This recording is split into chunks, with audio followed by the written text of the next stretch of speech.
Welcome to Los Santos, the city of celluloid, sin, and cellulite removal. From dead starlets in Vinewood, to the gangbangers in Davis and Strawberry, and terracels in Chumash, to the drunken tourists in Del Perro Pier.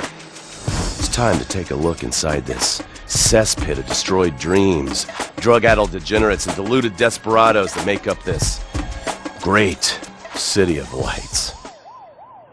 Hi. I'm decorated FIB agent Stephen Haynes. The FIB, the police department, and the sheriff's office are fighting a war out here every day in a city where dreams too often become wet with tears. The Los Santos docks. This is where it all begins. The second largest port in the world, the great orifice of American capitalism. Stuff coming in, garbage going out. And hidden in over 2 million containers a day, God only knows where.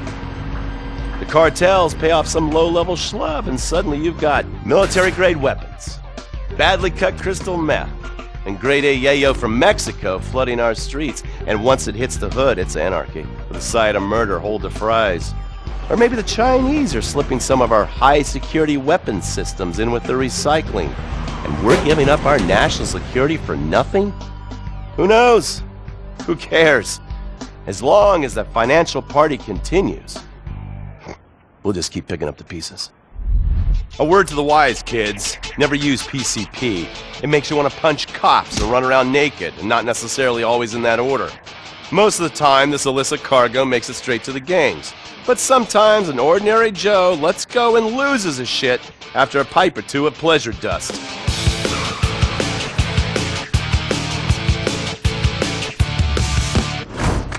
The Vagos, bloodthirsty Chicanos with a predilection for pain, papaya juice, and spicy plantains.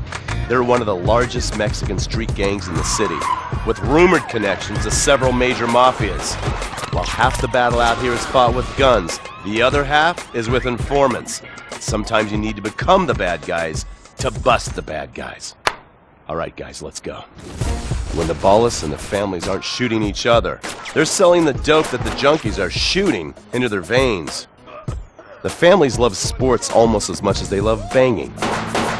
Flashy, arrogant, competitive, and aggressive, they are lifelong bitter enemies of the ballas. Wearing the colors of the feud or the corkers, the families call themselves Gang Green. Of course, like all families, they love a good squabble.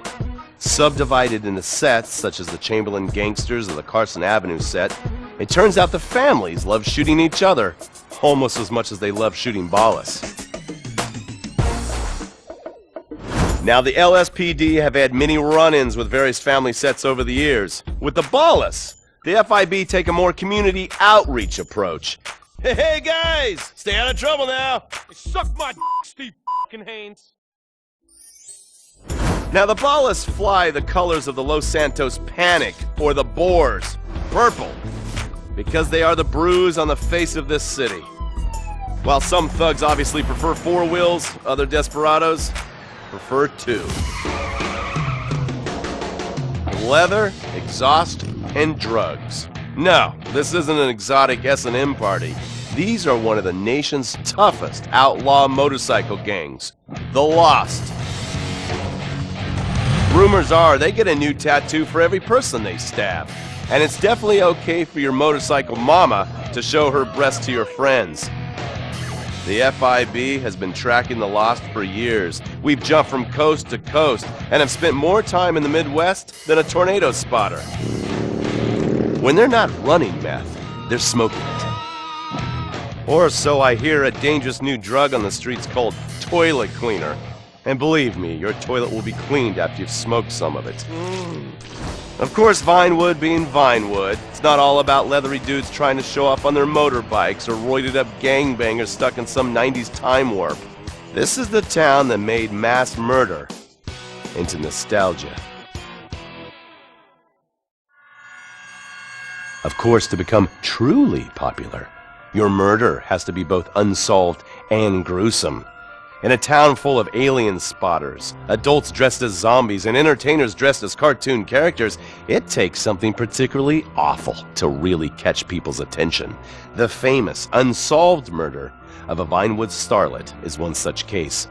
For years, horny nerds have wondered what happened to Leonora Johnson, and if they would have plucked up the courage to speak to her or kill her themselves. It's inspired filmmakers, writers, and copycat killers. Conspiracy theorists have blamed various celebrities, the mayor, the Soviets, short skirts, women's liberation, and hidden aliens embedded amongst us for the murder. But not all crime is premeditated. Maybe drinking's your thing. Look at this drunken buffoon, proving that there doesn't always need to be criminal intent to cause serious criminal damage.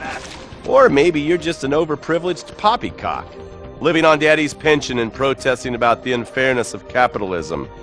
Maybe stock market manipulation is your bag, or loan sharking, double identity theft, assassination, or even worse, swinging. On our next episode, I, Stephen Haynes, will show you the flashier side of crime in Los Santos, illegal street racing, cocaine, and vice. Yes, speed, snort, and sex. The alliterative threesome that helped hook America on the underbelly of paradise.